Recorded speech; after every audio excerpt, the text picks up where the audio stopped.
Hello everyone. स्वागत है आपका अपने यूट्यूब चैनल स्टडी पॉइंट 11 में। आपको पता होगा कि इस चैनल पर आप लोग के लिए रेलवे ग्रुप डी का टोटल 99 शिफ्ट का प्रीवियस पेपर कराया जा रहा है, चाहे वो साइंस हो या जीके या करंट अफेयर। आपको सारा कंटेंट प्रोवाइड किया जा रहा है। आज की क्लास में हम लोग 22 अगस्त 2022 को जो ग्रुप डी का पेपर हुआ था उसके थर्ड शिफ्ट को आज की क्लास में हम लोग देखेंगे। तो जितने भी नए लोग हैं चैनल को सब्सक्राइब करेंगे, वीडियो को लाइक करेंगे और शेयर भी कर देंगे। तो चलिए आज की क्लास हम लोग शुरू करते हैं। आज की क्लास का पहला प्रश्न है, झारखंड की गुआ खान निम्नलिखित में से किस खनिज से संबंधित है? तो गुआ खान जो है ये लौह अयस्क से संबंधित है, यानी आयरन ओर का यहाँ पर उत्पादन होता है। ये गुआ खान जो है ये झारखंड में स्थित है, आप लोग इसको याद रखेंगे।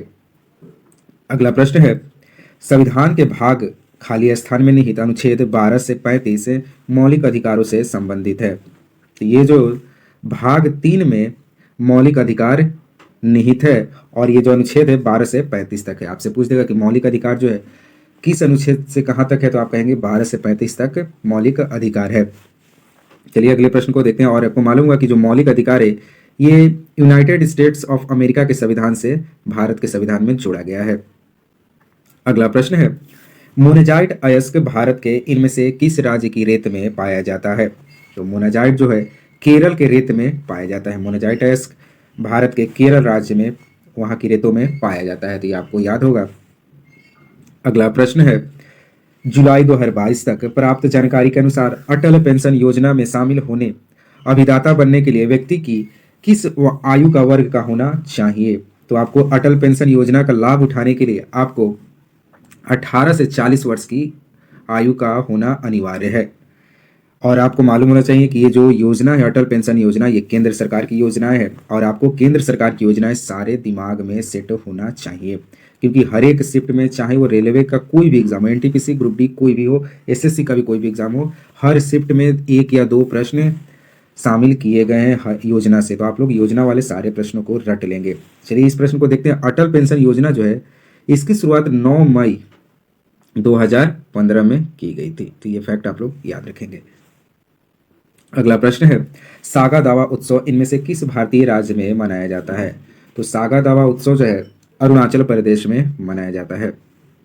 वेरी वेरी इंपॉर्टेंट प्रश्न है ये आपका।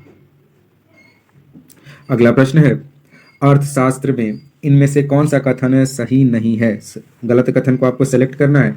तो लंबे समय में सभी इनपुट नियत फिक्स होते हैं, तो ये बिल्कुल गलत है। सही कथन को हम लोग पढ़ लेते हैं।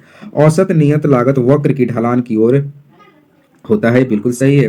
कुल लागत कुल प्रतिवर्ती लागत और कुल नियत लागत की योग होती है। आपको क्या पूछा है? कुल लागत जो होती है कुल प्रतिवर्ती लागत और कुल नियत लागत की योग ये होता है। लास्ट है, अल्पकालीन सीमांत लागत, औसत प्रतिवर्ती लागत और अल्पकालीन औसत लागत के वक्र यू आकार के होते हैं। तो ये सब याद रखेंगे। ये 3 पॉइंट आपको याद रखना है, इसको नहीं याद रखना है। अगला प्रश्न है, 21 से 25 मार्च 2022 के बीच आयोजित दूसरी पैरा शूटिंग चैंपियनशिप 2022 का आयोजन कहाँ किया गया था?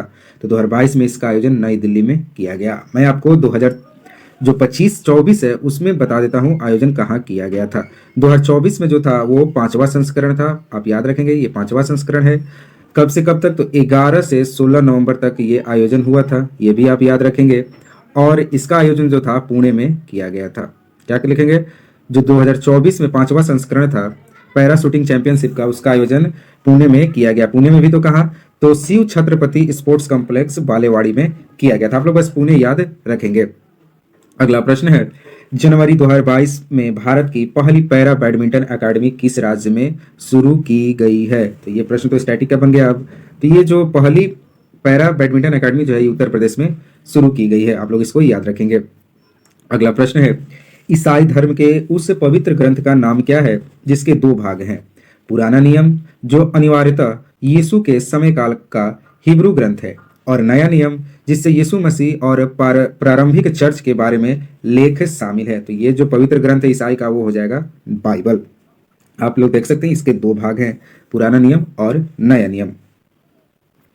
अगला प्रश्न है, भारत का पहला वन हेल्थ कंसोर्टियम किसने लॉन्च किया? वन हेल्थ कंसोर्टियम ये भारत का पहला है, तो आपको याद रखना होगा। विज्ञान और प्रौद्योगिकी मंत्रालय ने भारत का पहला वन हेल्थ कंसोर्टियम लॉन्च किया था।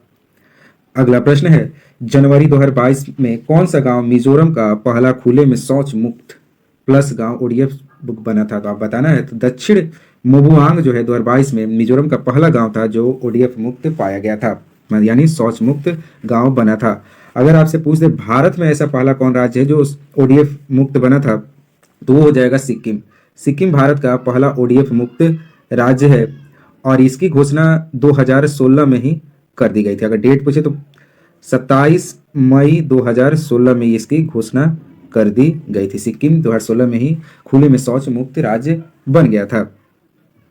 अगला प्रश्न है, जनवरी 2022 भारतीय प्राणी सर्वेक्षण ने यूनेस्को की विश्व धरोहर स्थल टैग प्राप्त करने के लिए किस राज्य में लिविंग रूट ब्रिज के कुछ ग्रीन नियमों को निर्धारित किया है? तो मेघालय में जो लिविंग रूट ब्रिज है इसको यूनेस्को विश्व धरोहर में शामिल करने के लिए कुछ नियम का निर्धारण किया है, तो इसको तो शामिल कर भी लिया गया है। अगला प्रश्न है, भारत के संविधान, देखिए कितना बड़ा प्रश्न है लेकिन प्रश्न काफी आसान है। भारत का संविधान का कौन सा अनुच्छेद राज्य के नीति निर्देशक तत्वों में से एक को निहित करता है जो यह निर्धारित करता है कि राज्य ग्राम पंचायतों को संगठित करने के लिए कदम उठाएगा और उन्हें ऐसी शक्तियां और अधिकार प्रदान करेगा जो उन्हें स्वशासन की इकाइयों के रूप में कार्य करने के लिए सक्षम बनाने के लिए आवश्यक हो? तो ये सब बातें जो ग्राम पंचायत से रिलेटेड है, यह अनुच्छेद 40 में वर्णित है। और कुछ आपको ग्राम पंचायत से रिलेटेड फैक्ट बता देता हूँ। भारत में जो पंचायती राज था ये 1992 में 73वां संविधान संशोधन के तहत जोड़ा गया था और पहला राज्य था राजस्थान। राजस्थान का नागौर जिला जो था वहां पर सबसे पहले पंचायती राज की व्यवस्था की गई थी। और कब? तो आपका 2 अक्टूबर 1959 में पहली बार पंचायती राज लागू हुआ था, 2 अक्टूबर 1959 में राजस्थान के नागौर जिले में। और पंचायती राज जो था 73वां संविधान संशोधन जो कि 1972 में हुआ था उसके तहत इसका गठन किया गया था। तो ये सारी बातें याद रखेंगे आप। अगला प्रश्न है, मार्च 2022 तक भारत के मुख्य न्यायाधीश कौन थे? तो उस समय थे एन.वी. रमन, लेकिन आप प्रेजेंट में देखेंगे 2025 में आपके मुख्य न्यायाधीश हैं संजीव खन्ना। संजीव खन्ना वर्तमान में मुख्य न्यायाधीश है, तो आप लोग इसको याद रखेंगे, संजीव खन्ना साहब को। अगले प्रश्न पे चलते हैं, चौरा चौरी कांड कब हुआ था? तो प्रश्न आसान है, 1922 में चौरा चौरी कांड हुआ था। अगर डेट पूछे तो 5 फरवरी 1922 को चौरा चौरी कांड हुआ था, जिसमें हिंसक लोग अंग्रेजी जो पुलिस की जो थाना था उसमें घुसकर वहां छिपे 22 जिंदा पुलिसकर्मी को जला दिया गया था। 22 तो कि काफी ये हिंसक हो गया था, इसी कारण गांधी जी ने असहयोग आंदोलन को स्थगित कर दिया था। अगला प्रश्न है, कोके बोराक त्रिपुरा की राज्य भाषाओं में से एक है। देखिए त्रिपुरा की राज्य भाषा है जो कि कोके बोराक। 19 जनवरी 2022 को त्रिपुरा में कौन सा कोके बोराक दिवस मनाया? तो 44वां कोके बोराक दिवस कब मनाएगा? 19 जनवरी 2022। तो अभी 25 में कौन सा मनेगा? 23 में 24 25, 23 में तो आपका हो जाएगा 45वां, 24 में 46वां और 25 में 47वां। मतलब कि 25 में इस बार 47वां कोक बोराक दिवस मनाया गया है। तो आप लोग याद रखेंगे 2025 में 47वां कोक बोराक दिवस मनाया गया है। कहाँ पर? तो त्रिपुरा में। अगला प्रश्न है, 1969 में चौथी पंचवर्षीय योजना के दौरान इंदिरा गांधी द्वारा कितने निजी बैंकों का राष्ट्रीयकरण किया गया था? तो उस समय 14 बैंकों का राष्ट्रीयकरण हुआ था। ये प्राइवेट 14 बैंक थे, उनको सरकारी बैंक बना दिया गया था। लेकिन अब क्या हो रहा है? उल्टा हो रहा है, सरकारी चीजों को प्राइवेट बनाया जा रहा है। पहले होता था कि प्राइवेट को सरकारी बनाया जाता था। अगला प्रश्न है, वह धन जो किसी व्यक्ति की आय में से स्थानीय, राज्य और संघीय करों का भुगतान करने के बाद उपलब्ध होता है उसे क्या कहते हैं? तो उसे हम प्रयोज्य आय कहते हैं। यह ऐसा धन होता है जो व्यक्ति की आय में से स्थानीय, राज्य, संघीय करों का भुगतान मतलब सारा टैक्स देने के बाद जो बच जाता है उसे हम प्रयोज्य आय कहते हैं। अगला प्रश्न है, जनवरी 2022 में इलेक्ट्रॉनिक एवं सूचना प्रौद्योगिकी मंत्रालय द्वारा शुरू किए गए डिजिटल गवर्नमेंट मिशन का उद्देश्य क्या था? एक और आ गया योजना का नाम है डिजिटल गवर्नमेंट मिशन। इसकी शुरुआत कौन सा मंत्रालय किया था? इलेक्ट्रॉनिक एवं सूचना प्रौद्योगिकी मंत्रालय द्वारा शुरू किया गया था। और कब? तो 2022 में। तो इस मिशन का उद्देश्य क्या था? नागरिकों द्वारा मांग करने से पहले उनकी आवश्यकताओं का अग्र सक्रिय रूप से पूर्व अनुमान करके सेवाएं प्रदान करना। इसका लक्ष्य ये था कि जितने भी नागरिक हैं उनकी मांग करने से पहले उसका उनकी समस्याओं का अनुमान लगाकर उनको सेवाएं प्रदान करना इसका लक्ष्य था। डिजिटल गवर्नमेंट मिशन, आप लोग इस मिशन को, इस योजना को याद रखेंगे। आप लोग को मैं बोला हूं कि जितने भी योजनाएं आती हैं हर एक शिफ्ट में रोज आपको जो भी वीडियो प्रोवाइड किया जा रहा है उसमें से आप एक या दो तो योजना मिल ही जाएंगे, उनको आप एक कॉपी में लिखिए और एग्जाम जब आएगा तो उसके 2-3 दिन पहले लगातार पढ़ दीजिए और 2-3 बार में याद हो जाएगा। अगला प्रश्न है 2022 में उपभोक्ता मामले विभाग द्वारा शुरू किए गए उपभोक्ता जागरूकता कार्यक्रम का नाम क्या है। यह भी एक आगे आपका योजना से ही, कार्यक्रम से ही संबंधित प्रश्न।